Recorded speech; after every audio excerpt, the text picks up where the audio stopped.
Because Jesuit actions are centered on blind obedience to their superiors, they are told that they will never be held accountable for anything they do, not even by God.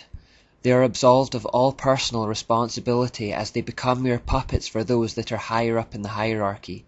A professor told a student who was studying under him to become a Catholic priest, "You will never have to give an account to God for actions you do by the order of your legitimate superiors. If they were to deceive you, being themselves deceived, they alone would be responsible for the error you have committed. Your sin would be imputed to you as long as you follow the golden rule that is a base for all Christian philosophy and perfection, humility and obedience." See how deceitful this is. The superiors are basically saying, you'll never have to give an account of your actions to God, don't worry about it. This allows them to perpetrate any act in the belief that they are beyond judgment. If their superior tells them to carry out a murder, they think that if they obey, then God will not hold them accountable and will instead blame the superior. This is one method the hierarchy uses to overcome or bypass the conscience of an individual.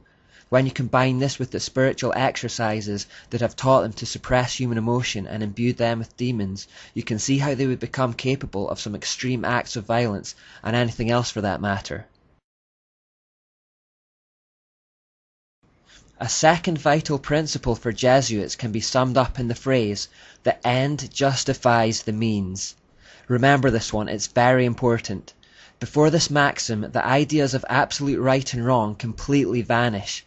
Conceivably, there is no crime or atrocity that is not allowed as long as it is for the greater glory of God. In fact, the sins that achieve the right result become holy in the eyes of the Jesuit, no matter how disgusting. You can lie, cheat, steal, rape or murder, but if the ends are the right ones in their eyes, then the means are justified. This exact concept also exists in Islam, where lying, deception, murder and other atrocities become acceptable if it furthers the cause of Allah on the earth.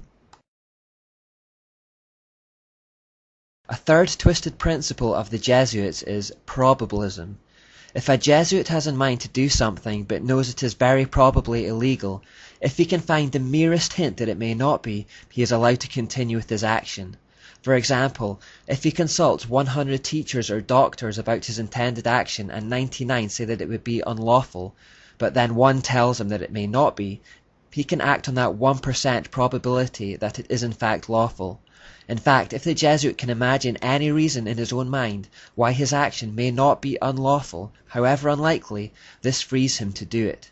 It's a form of self-deception, lying to yourself to try to keep the conscience clear. Fourthly, there is the idea of directing the intention. This is the idea that if the person meditates on something holy while they perpetrate something evil, the soul contracts no guilt or stain. Therefore the Jesuit can kill someone or lie or cheat or steal, but as long as he is focusing on something holy at the time in his mind, their soul remains white as snow. Again, such is the depth of deceit within the Jesuit system that they deceive even themselves. Fifthly and finally, there is the doctrine of equivocation or mental reservation. This policy allows the Jesuits to follow a secret policy while stating something completely different to the outside world. This is directly from the mysteries where secret doctrines and purposes were hidden under double meanings and secret symbols that seem quite innocent to the uninitiated. A Jesuit quoted, "It is permitted to use ambiguous terms, leading people to understand them in a different sense from that in which we understand them. A man may swear that he never did something, though he actually did, meaning within himself that he did not do so on such a day, or before he was born, or under any circumstances, while the words he employs may have no such sense as would discover his meaning." He goes on to say, "It is the intention that determines the quality of the action, and one may avoid falsehood if, after saying or denying something aloud, then add something under his breath that, if true, would make his statement the truth." So take this example. A Jesuit murders a man on a Thursday, and the police take him in for questioning and ask him if he murdered the man in question. The Jesuit replies, "I did not murder him," which is obviously a lie because he did, but then under his breath or mentally he adds the words, "on Friday." These inaudible words that he whispered to himself after the initial lie have now made the statement true. By doing this, Jesuits can permit perjury and, in their own eyes, remain blameless.